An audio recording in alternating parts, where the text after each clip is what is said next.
En 2025, deux chiffres se croisent, marquant un tournant stratégique pour l'Afrique. D'un côté, les exportations africaines vers l'Europe diminuent progressivement, de l'autre, la valeur des matières premières telles que le cobalt, l'or et l'uranium s'envolent. Ce contraste révèle une redéfinition discrète mais décisive des rapports de force économiques mondiaux. Le rôle de l'Afrique, longtemps considéré comme celui d'un simple fournisseur, se transforme sous l'impulsion de leaders comme Ibrahim Traoré. Alors, ce basculement, dirigé par des figures comme lui, pourrait-il signaler un changement durable des dynamiques mondiales ?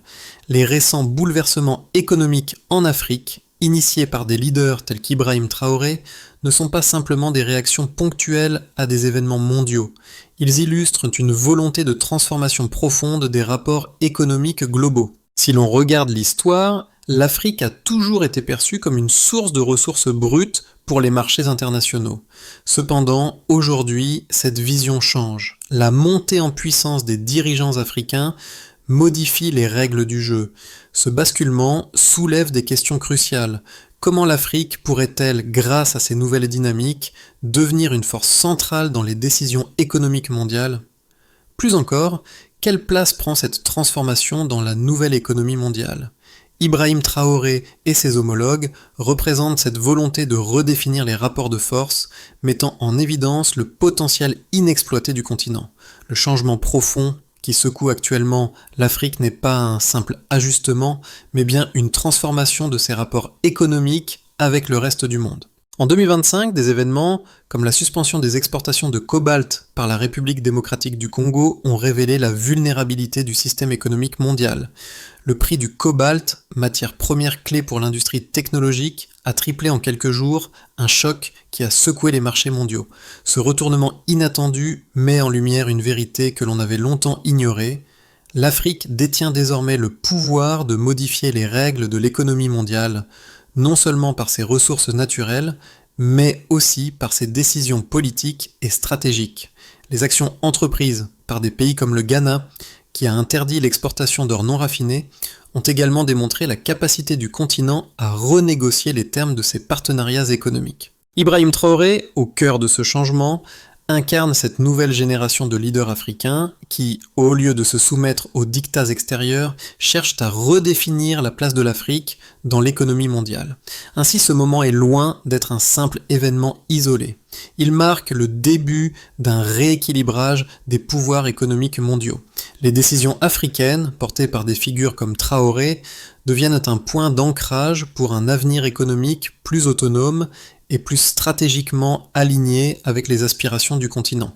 Les conséquences de ces choix, qu'ils soient directs ou indirects, commencent à se faire sentir dans le monde entier, modifiant les dynamiques de pouvoir et les équilibres commerciaux. Ibrahim Traoré n'est pas simplement un dirigeant parmi d'autres, mais un symbole de cette mutation en cours. Son rôle dépasse celui d'un simple leader politique, il incarne un tournant dans la manière dont l'Afrique se positionne sur l'échiquier mondial. Son discours, centré sur la souveraineté économique, résonne au-delà des frontières du Burkina Faso. Lors des récents sommets panafricains, ces prises de position ont servi de catalyseur pour de nombreuses initiatives africaines allant de la suspension des permis d'exploitation minière à la renégociation des contrats commerciaux. Ce virage stratégique a ouvert une nouvelle ère où l'Afrique prend une place centrale dans la négociation des termes de son développement. Traoré et ses homologues africains, tels que ceux du Mali et du Ghana, démontrent qu'un changement de paradigme est en marche. Ce n'est plus l'Europe qui fixe les règles, mais bien l'Afrique qui, en réaffirmant sa souveraineté, impose son propre tempo. Les actions concrètes de ces leaders ne se limitent pas à des déclarations politiques, mais se traduisent par des mesures tangibles, comme la réorientation des flux commerciaux et la mise en place de politiques industrielles internes. Cette dynamique offre un aperçu d'un futur où l'Afrique ne se contente pas de suivre les décisions mondiales, mais joue un rôle actif dans leur définition. Ibrahim Traoré se positionne ainsi comme un acteur clé dans cette reconfiguration du pouvoir mondial, non seulement pour son pays, mais pour tout le continent. Les récents changements en Afrique ne sont pas limités à une série d'événements isolés, ils forment un tout cohérent, un mouvement stratégique qui façonne l'avenir économique du continent. L'Afrique, autrefois considérée comme une simple pourvoyeuse de matières premières, est désormais en position de redéfinir son rôle dans l'économie mondiale. Cela s'est manifesté de manière frappante en 2025, lorsque plusieurs nations africaines ont pris des décisions radicales. La République démocratique du Congo suspendant ses exportations de cobalt, le Ghana interdisant l'exportation d'or non raffiné et d'autres pays réorientant leurs ressources vers des raffineries locales. Ces actions ont mis en évidence une réalité jusqu'alors ignorée. L'Afrique n'est plus un simple fournisseur passif, mais un acteur stratégique capable de dicter les termes de son développement économique. Ces transformations ont des répercussions bien au-delà du seul secteur des matières premières. L'Europe, qui pendant des décennies a bénéficié d'un accès privilégié aux ressources africaines, se retrouve confrontée à une situation nouvelle et déstabilisante. La montée en puissance des pays africains redéfinit les chaînes d'approvisionnement mondiales et crée une nouvelle dynamique économique, dans laquelle l'Afrique joue un rôle central. Ce renversement de situation est d'autant plus significatif qu'il se produit dans un contexte de rivalité géopolitique croissante entre les grandes puissances. Alors que l'Europe se débat pour maintenir son influence, des pays comme la Chine, l'Inde et les États du Golfe Persique cherchent à approfondir leurs relations avec l'Afrique, offrant des partenariats moins paternalistes et plus égalitaires. La suspension des exportations de cobalt a provoqué une augmentation spectaculaire des prix sur les marchés mondiaux, révélant la dépendance de l'Europe à ses ressources stratégiques. Cet événement a également mis en lumière la vulnérabilité des systèmes économiques européens qui dépendent de plus en plus des matières premières africaines. Cependant, loin d'être une crise pour l'Afrique, ce phénomène représente une opportunité historique de transformer la structure économique mondiale. En décidant de retenir la valeur des ressources sur leur propre sol, les nations africaines s'affranchissent des anciennes dépendances et prennent le contrôle de leur destin économique. Les décisions prises en 2025, bien qu'elles aient été perçues comme des gestes audacieux à l'échelle mondiale, ne sont que le début d'un processus plus vaste.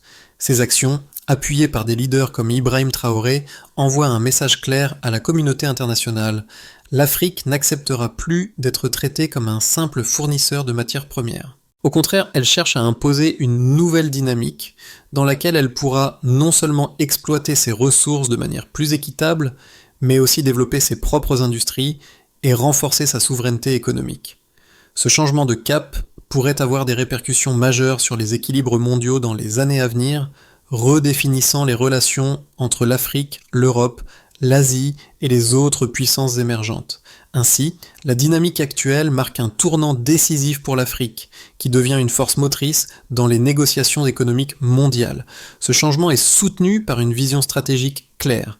L'Afrique veut désormais être un acteur indépendant, capable de négocier ses ressources et son développement sans se laisser dicter ses choix par des puissances extérieures. Le continent ne se contente pas de réagir aux événements mondiaux, il prend l'initiative et réécrit les règles du jeu économique.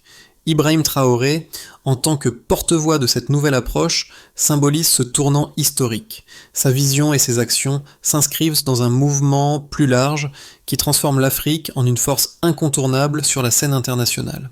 Les chiffres clés de l'économie mondiale révèlent un fait imparable. L'Afrique, en tant que producteur de matières premières stratégiques, détient désormais un pouvoir économique que beaucoup sous-estimaient. Le cobalt, l'or et l'uranium sont au cœur de ce rééquilibrage mondial.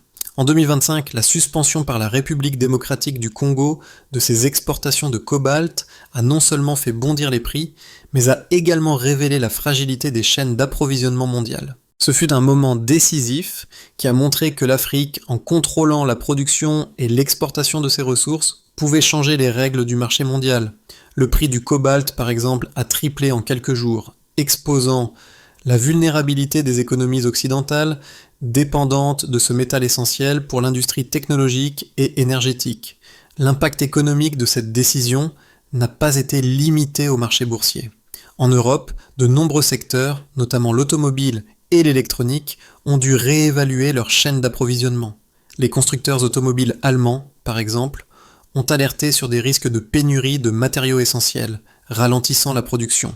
Cette crise a également eu des répercussions sur les marchés de l'énergie, où l'uranium, un autre produit stratégique, a vu sa valeur augmenter. Les industries occidentales, qui s'étaient habitués à des flux constants de matières premières en provenance d'Afrique, se sont retrouvés confrontés à une nouvelle réalité. La dépendance vis-à-vis du continent est désormais une question de souveraineté économique. Le Ghana, en interdisant l'exportation d'or non raffiné, a également joué un rôle crucial dans cette dynamique. Cette décision a perturbé les marchés mondiaux de l'or, qui ont dû s'ajuster à la nouvelle réalité où l'Afrique conserve une part plus importante de la valeur de ses ressources. Cela montre non seulement la volonté de l'Afrique de maximiser les retombées économiques de ses richesses, mais aussi sa capacité à imposer des conditions plus avantageuses sur le plan international. Le fait que des pays comme le Ghana puissent désormais dicter les termes des contrats miniers met en lumière le basculement en cours, où l'Afrique passe de rôle de fournisseur passif à celui d'acteur principal dans l'économie mondiale. Cependant, ces changements ne se limitent pas aux matières premières. Ils font partie d'un réajustement plus large de l'ordre économique mondial. L'Afrique est en train de se redéfinir comme un pôle stratégique, non seulement en raison de ses ressources naturelles, mais aussi grâce à sa population jeune, sa capacité de production locale et sa volonté de diversifier ses économies.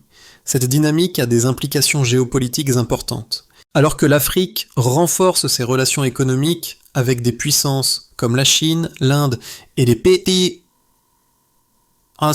du Golfe, les anciennes puissances coloniales, comme la France et le Royaume-Uni, voient leur influence diminuer. Dans ce contexte, Ibrahim Traoré apparaît comme un leader visionnaire. Sa prise de position sur la souveraineté économique, en particulier ses appels à la mise en place de mécanismes pour retenir la valeur générée par les ressources africaines, représente un tournant dans la politique économique du continent. Traoré a compris que l'avenir de l'Afrique ne réside pas seulement dans la gestion de ses ressources naturelles, mais dans sa capacité à en tirer pleinement profit à travers des infrastructures locales, des industries nationales et une plus grande indépendance financière. En affirmant la souveraineté économique de son pays et du continent, il ouvre la voie à un avenir où l'Afrique ne sera plus une variable d'ajustement dans les stratégies économiques mondiales, mais un acteur central. Les transformations économiques en Afrique ne se limitent pas à des décisions politiques ou à des changements dans les échanges commerciaux. Elles affectent également les relations entre les acteurs du marché mondial, qu'il s'agisse des États, des entreprises ou des acteurs financiers. Ce changement est d'autant plus frappant que l'Afrique, longtemps perçue comme un réservoir de matières premières sans réelle autonomie, est en train de réécrire les règles du commerce mondial. En décidant de suspendre certaines exportations de ressources essentielles comme le cobalt ou l'or, l'Afrique a montré qu'elle n'était plus un simple fournisseur, mais un acteur capable de perturber les marchés mondiaux. Les réactions internationales ont été immédiates. Les marchés financiers ont réagi de manière volatile, illustrant la dépendance des économies occidentales aux ressources africaines. Le prix des matières premières a explosé, et des secteurs industriels clés tels que l'automobile et l'électronique ont dû réajuster leur stratégie d'approvisionnement. Ces changements sont symptomatiques de l'émergence d'une Afrique plus puissante sur la scène économique mondiale qui utilise ses ressources pour négocier de meilleures conditions commerciales et renforcer ses infrastructures locales. Le contrôle croissant de l'Afrique sur ses ressources ne concerne pas uniquement l'aspect économique, mais aussi le pouvoir géopolitique qu'il confère aux nations africaines. Cela marque le début d'une ère où les pays africains ne se contentent plus de réagir aux décisions des grandes puissances, mais prennent des initiatives qui modifient les relations internationales. La montée en puissance de l'Afrique, symbolisée par des leaders comme Ibrahim Traoré, envoie un message clair. Le continent entend redéfinir ses relations avec l'extérieur, non plus sous forme de subordination, mais en tant que partenaire stratégique égal. Dans ce cadre, la relation de l'Afrique avec des puissances comme la Chine, l'Inde et les États-Unis est en train de se redéfinir. Ces pays cherchent à établir des relations moins paternalistes et plus équilibrées, où les intérêts africains sont mieux représentés. Au niveau local, cette dynamique change les attentes des populations africaines. L'idée que les richesses naturelles de l'Afrique doivent servir à améliorer les conditions de vie sur le continent devient un principe fondamental. Les gouvernements africains sont désormais sous pression pour non seulement gérer les ressources naturelles, mais aussi pour investir dans les infrastructures locales et créer des emplois. Ces actions participent à un processus de transformation économique plus large, où la création de valeur se fait sur place et profite directement aux populations locales. Ce changement a également des implications sociales et culturelles, car il modifie la manière dont les Africains perçoivent leur place dans l'économie mondiale. En fin de compte, l'Afrique est en train de passer d'un rôle de fournisseur passif à un rôle de gestionnaire stratégique de ses ressources. Les leaders comme Ibrahim Traoré ne cherchent pas seulement à maximiser les bénéfices immédiats, mais à construire une économie durable et équitable où l'Afrique est maîtresse de son destin. Ce changement radical dans les relations économiques mondiales marque un tournant pour le continent avec des répercussions à la fois sur le plan politique, économique et social. L'Afrique, par l'intermédiaire de ses leaders tels qu'Ibrahim Traoré, amorce un changement stratégique majeur dans sa relation avec le monde. Ce basculement ne se résume pas à une simple prise de position politique, mais s'inscrit dans une réévaluation complète de ses priorités économiques et géopolitiques. Alors que le continent prend le contrôle de ses ressources naturelles, il envoie un message fort. L'Afrique n'est plus un acteur passif dans l'économie mondiale. Bien au contraire, elle s'impose comme un acteur capable de réorganiser les rapports de force économiques et de redéfinir les termes de ses partenariats. Ce processus de transformation, bien que récent, s'est déjà concrétisé par des actions tangibles, telles que la suspension des exportations de cobalt par la République démocratique du Congo ou l'interdiction par le Ghana de l'exportation d'or non raffiné. Ces décisions ont non seulement bouleversé les marchés mondiaux, mais elles ont également souligné la nouvelle position de l'Afrique sur l'échiquier international. Ce changement, bien qu'encore en développement, représente un tournant décisif, annonçant un futur où l'Afrique pourrait bien détenir les clés de son propre destin économique. Les répercussions des décisions prises par les leaders africains en 2025, comme Ibrahim Traoré, ne se limitent pas au seul secteur économique ou politique. Elles se répercutent sur plusieurs groupes d'acteurs, modifiant profondément les équilibres internationaux et locaux. D'un côté, les États africains, en prenant des mesures audacieuses pour contrôler leurs ressources naturelles, réaffirment leur souveraineté et leur pouvoir économique. De l'autre, les entreprises internationales, qui ont longtemps bénéficié de l'accès privilégié aux ressources africaines, se retrouvent dans une position plus vulnérable. Cette transformation des rapports de force modifie les chaînes d'approvisionnement mondiales, affectant non seulement l'Europe, mais aussi la Chine, l'Inde et d'autres puissances émergentes. L'impact immédiat est particulièrement visible dans des secteurs clés comme l'automobile, l'électronique et l'énergie, qui dépendent fortement des matières premières africaines. La décision de la République démocratique du Congo de suspendre ses exportations de cobalt a provoqué une hausse spectaculaire du prix du métal, perturbant les chaînes de production des grandes entreprises mondiales. De même, l'interdiction par le Ghana de l'exportation d'or non raffiné a obligé les marchés à se réajuster, remettant en question le modèle économique qui favorisait l'Afrique en tant que simple fournisseur de ressources. Ces mesures ont mis en lumière la dépendance critique des puissances industrielles vis-à-vis des matières premières africaines, tout en soulignant la nouvelle posture stratégique du continent.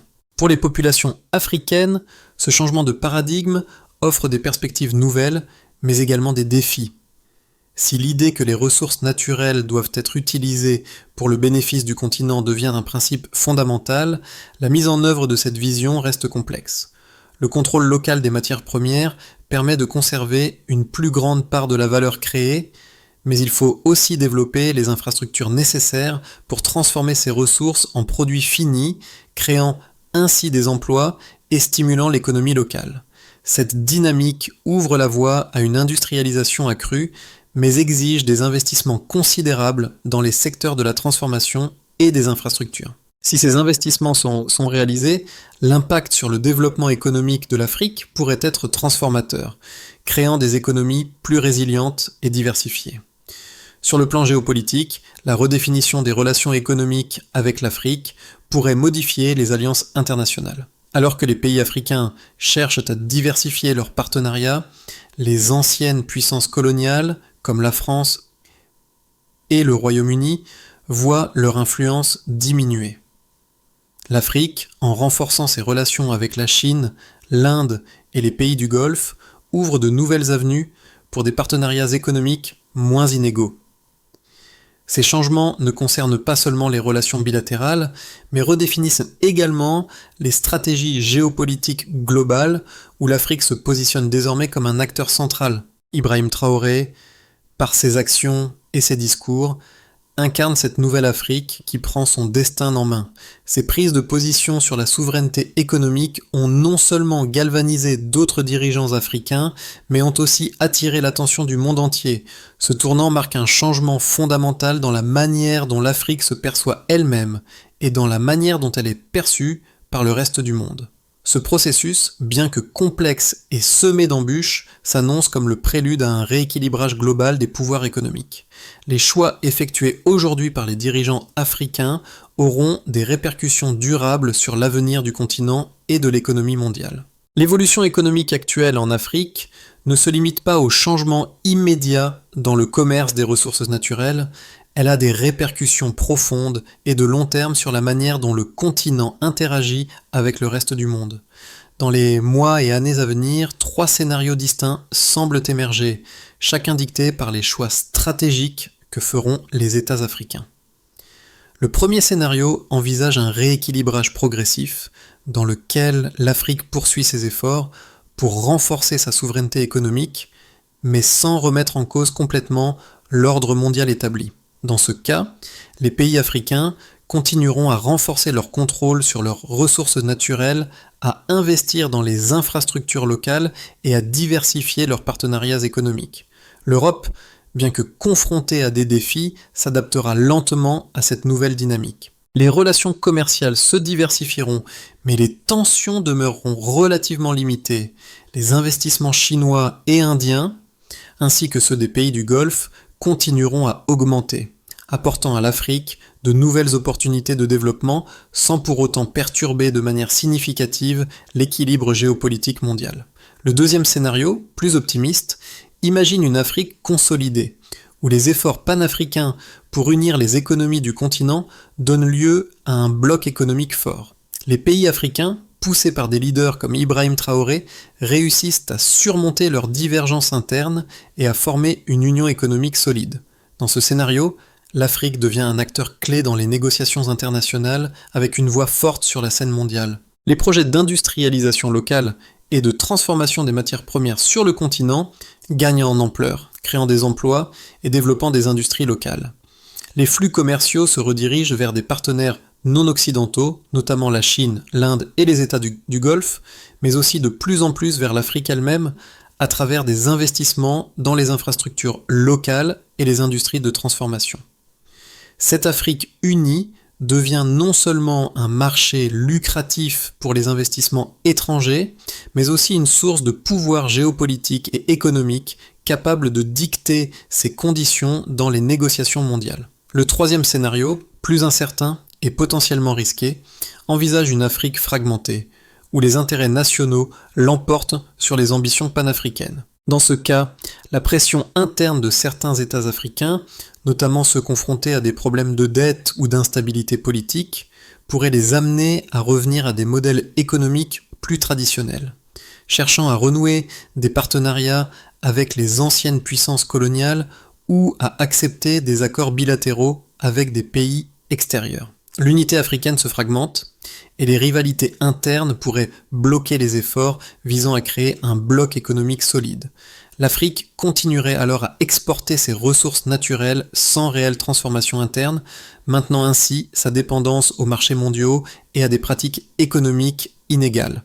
Dans ce scénario, l'Europe, par l'intermédiaire de stratégies diplomatiques et économiques, pourrait essayer de reprendre l'influence perdue, exacerbant les tensions géopolitiques. Chaque scénario présente des défis et des opportunités, mais les décisions prises par les dirigeants africains aujourd'hui détermineront quel futur est le plus probable.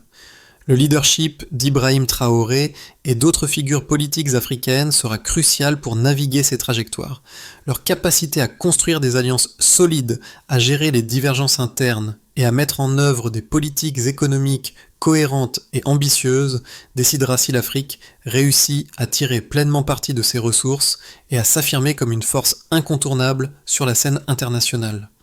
Dans tous les cas, il est clair que l'Afrique est en train de changer, et ces changements ne se limiteront pas à son économie, mais redéfiniront son rôle dans l'ordre mondial pour les décennies à venir. Les transformations économiques actuelles en Afrique ouvrent un large éventail de possibilités pour les populations du continent, mais elles engendrent également des défis importants.